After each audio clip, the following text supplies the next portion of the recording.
This is Boxing Tickets NI, and we're joined with Tony Browne. How are you, Tony? How's it going? I'm great, man. Yeah, yourself? All is fantastic. Looking forward to obviously another busy weekend in boxing. Yeah, Um, absolutely. you obviously you're in between fights and stuff at the minute, so how's obviously it nice to sort of relax and chill out for a bit. Yeah, well, I was, and I had a little bit of a week off. I had a little bit of a niggle that I was taking care of, so I took a week's rest, and then I had obviously the lads were away. So I was just tipping over last week, and now I'm hitting the ground running because I've got some business to take care of in the not so distant future. So Fantastic. It's getting yourself back into it again. yeah, So you're you're now 3-0 as a pro. I think I'd sort of made the mistake last week in thinking you're only 2-0, so I was sort of discrediting you saying it was 2-0, but you're 3-0 as a pro now. Um, 2-0, yeah. and you only made your debut in October as well, so I'm guessing obviously the plan is to keep you very, very busy. Yeah, that's the plan, man. I want to climb the rankings as fast as possible. I my debut was sanctioned as a 6 pounder, and I've had two other 6 pounders since then.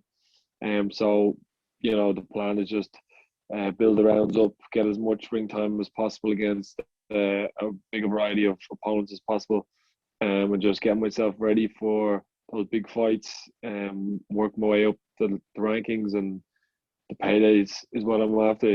Yep, everybody always wants to chase the paydays when they're there. Um, Exactly, man. so sort of rolling back, what age did you start boxing, Tony? Started boxing when I was 16, nearly 17. Craigie, so for quite a lot of obviously other boxers, it's a lot sooner, but you've sort of taken to it like a duck to water. I wouldn't say that now, man, but I put the work in, and I was very fortunate to be, to be partnered up with the people I was, um, namely Stephen. I'm very lucky that I met Stephen when I started my boxing career. Um, so that's played a big part in it. Definitely is. And what was it Mm. that got you into boxing at 16 then? Was it sort of just something you just wanted to do? Was it always destined you were going to become a boxer, or what got you into it? No, there's no boxing in my family. I played every sport. I played Gaelic football, soccer, basketball, rugby, everything. And I was a good track athlete as well. And then I actually got the swine flu, and I was very sick, and ended up spending the week at home lying on the couch. And there was reruns of 24/7 by HBO. And it was Ricky Hatton was featuring that week, and I remember watching it and just being just blown away by it, and I just fell in love with boxing instantly. And I'm a very impulsive person, so as soon as I was fit and well again, I was like, I need to start boxing. Need to find someone who can teach me to box. And lo and behold, the nearest person was Stephen O'Rourke, a man from Manchester himself, and he was down the road teaching boxing private lessons at a gym, and the rest is history. I went to him one day and with two left feet, and now I'm a professional boxer 3-0 all these years later. So Fantastic. So they always say sometimes that you have a fate for something happening. So if you probably hadn't picked up the swine flu, you probably wouldn't be boxing now. probably not, man. Maybe it would have been for the best. It is obviously a brutal sport and stuff at times as well, Mm. like even probably when you look at your amateur career, obviously in the amateurs you've obviously had really obviously you're obviously in the same weight class as Joe Ward as well. It's obviously turned pro and stuff as well. So it's always Mm. kept you obviously competitive and get you ready for turning pro.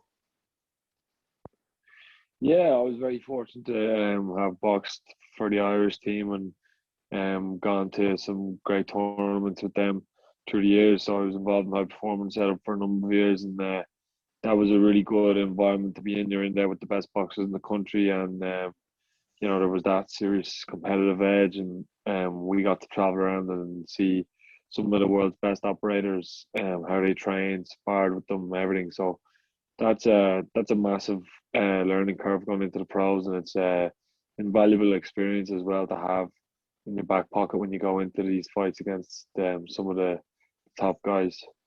Definitely, and obviously when Mm. you look at your career turning obviously pro and things like that, and you want to be moving fast and everything else, it obviously helps you adjust better for that and just want to be in good competitive fights. Exactly, man. Yeah, like that's. I don't want to waste time. I want to. I just want to get there as fast as possible. Like I believe I'm at the level, so just keep improving with every fight and keep working on things, and then ultimately get to up to that level as soon as possible is what I'm hoping for.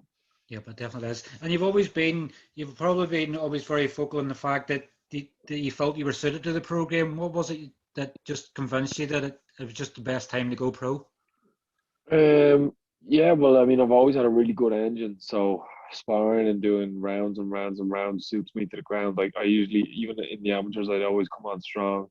In the later rounds, I don't think I ever lost the last round in any fight. Mm-hmm. So that was I'm suited to the.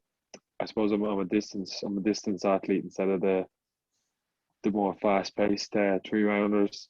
Yeah, and then with I obviously was I was the representing Ireland at 91 kilos, which wasn't my natural weight class, Mm-hmm. but I put on a lot of weight, and then in a very short space of time, I opted to move back to light heavy, and I just didn't perform, and unfortunately, I got beaten in a national league championships that year that I really should have won, in terms of my ability, but the weight cut really just drained me too much and I just didn't perform. So after that, then I was kind of left in limbo whether I was going to wait around. And the way things were with COVID, it just didn't seem like there was much of a future for amateur boxing, and even the future of the Olympics was being questioned. So I just decided that it was a good time for me to turn over, Yep, exactly. and just Everything finally get turns on out with for it. a reason sometimes. And obviously, as I say, with COVID coming along, it's sort of forced a lot of people's hands.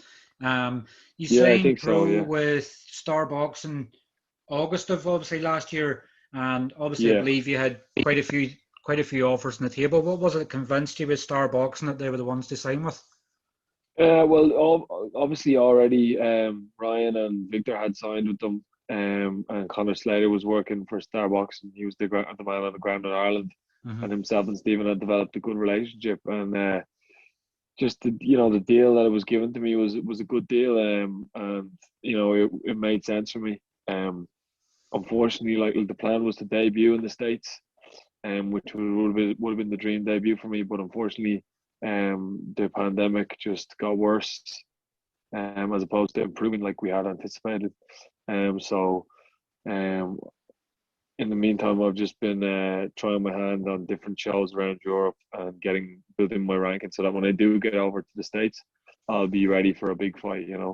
Yep, and I'd say it's sort of it's working in good ways for you as well. It's giving you probably that you don't want to have some of these fights and obviously some European countries in like a sort of gradual build up. You just want to be progress quicker, but unfortunately, with the way the pandemic is at the moment, some of the fights you may want to get, you're probably just having to bide time on. Yeah, yeah. The way the pandemic is at the moment, it just varies from country to country. We've been in some countries where things were a lot more relaxed, and we've been in other countries where we're just as strict, and obviously close to home, there's not really anything happening, unless you're on one of these, unless you're signed with, say, the likes of Matchroom or that. So, um, yeah, for the time being, I'm just continuing to build my record on any shows I can get, and each fight trying to fight someone who's higher up in the rankings. I have a great fight lined up for my next fight. It's going to be a really real acid test for me, and it's going to really prove where I'm at. Yep, and that's And what you then want. You want obviously you're a confident boxer, and you want to be tested, and obviously keep these tests coming and keep building them up. yeah, like I'm not in boxing to just pad my record and just have a name. I want to go in there and test myself, and like at the end of the day, I want to have good fights. So I'm not afraid to test myself. And I know Stephen's obviously been very focal on social media and stuff as well, and saying that there's a purpose behind fights for people, and you're gradually moving up and up with each fight's going on. So none of these fights are just a case of a tick box exercise. You're just progressing as you keep going. Yeah, exactly. Listen, like my last two fights were against guys who came to win. They didn't come to like they both had winning streaks, and they were there to get the win. You know, they weren't there just to show up and um play their part and just roll over for you. They were there to win and have a real pop with you, and that's how you learn in the pro game. And pro boxing is not like amateur boxing where you win a fight by just purely on skills and outclassing your opponent. You've got to get in and have a bit of a dogfight in there. So some of these guys, though they may not be the most skilled boxers, they're tough and strong and durable. So they're tough pros. Yep, exactly. And tell me obviously Mm. more about, O'Rourke's stable is obviously growing probably more by the week. Is it great that obviously you've a lot of other pro boxers there that you can obviously learn off each other and obviously help the atmosphere as well? Because let's face it, probably preparing for fights sometimes probably the boring part because you're not getting paid doing that. Yeah, look, like it's a lonely sport anyway, so it's great to have be surrounded by people, like-minded people, and everyone in the gym is we just have great characters in the gym. Everybody pushed each other, and there's a nice balance between having the crack and working hard. So, I'm very grateful to have everyone. Um, all the lads, and well, we only really have one girl, Mary Kate, but all the lads, and yeah, and the girls. But it's great to have everyone, and everyone's always pushing each other, and having a good time as well. So Yep, we're exactly. very lucky. Sort of as it keeps it work in the play sort of thing there together as well. So you're Yeah, 26 now. Obviously, I was saying you were 25 beforehand. We'll go with your real age. We'll yeah. not kick you down a I year. shouldn't have corrected you. Should have just stuck with 25, man. But obviously the plan is, as we probably I think have already said, but the plan is just to keep active as much as possible. So probably the more Conor can give you fights, the more you'll fight. Yeah, Connor's doing a great job. Like Conor Slater is, he really looks after us, and he's always doing his homework and seeing where he can get us out and finding guys who are going to be good tests for us, who are you know, going to bring us on. And like he's done a great job at varying my opponents as well. He's trying to mix up the styles, the body shapes, the experience, the strength, the speed. Because at the end of the day, when you get up to the top level and you're fighting on live television for a title, like you need to have all those boxes ticked, so that when you get Yeah, in there, you're prepared for whatever's in front of you. So Connor's doing a good job with that. Yeah, it definitely. definitely is. And I say he's probably the most active promoter in Irish boxing at the moment as well. He's He nearly every is. week Yeah. he's got his a fight somewhere. Yeah. No context later, we call him. No context. So obviously your nickname Superfly. Where did that come from? Very simple. It's just to put the record straight. It's not because I think I'm a super fly guy. It's because I love soul music. If you ever come into a Rourke's gym and I'm there, you're gonna hear soul music playing. That's what I have on the speaker all the time. And one of my favorite albums, one of the first albums that really introduced me to soul was Superfly by Curtis Mayfield. He made the soundtrack to an album called Superfly, or he made the soundtrack to a movie which was called Superfly, and the album was called Superfly. And it's a real buzzy, upbeat soul music. It's got nice rhythm to it, and I just find when I try into that music, it's funny. Like whenever I'm sparring in the gym and James Brown or something comes on, you'll just see a little bit of a pep in my step and my shoulders moving a little bit different, and there's a bit more rhythm. So yeah, I like to marry that with my style of boxing. Fantastic. And it's sort of, I guess probably the soul music sometimes it sort of makes you flow and sort of relaxes everything. And obviously then Relaxes brings out the everything, best man, in you. and gives you rhythm, gives you that pop in your shoulders. That's what you need for boxing. Brings you Yes, back to the 70s, the golden era of boxing. it definitely will. And obviously, I say I guess it's always nice to know where a nickname sort of comes from. So we'll know when there's soul music playing, Tony Brown won't be far away. Yeah, exactly, man. Exactly. Um, I'll become famous for my ring entrances. I promise you that. so you'll be a wee bit like Sean McComb then. Sean McComb sort of having a different song, sort of and a different thing to come out to. So yours will be Tony Brown will be known for the soul music. I'll be known for the soul music, man. Yeah, I'll be known for the soul music in the 70s feel every time I come out. Who would you say? We actually had John Cooney on before, and obviously he was saying that you impress him the most in the gym because obviously you're the one that probably works harder than anybody else. Who would you say impresses you the most in the Works gym? Oh, everybody impresses me in their own right. Everybody brings them to the table. I've been with Ryan O'Rourke since I started. When I started boxing, Ryan was a little munchkin. Mm-hmm. He was just up to my knees nearly. So seeing him develop has been really impressive. And I often will stop and watch Ryan when he's shadow boxing now.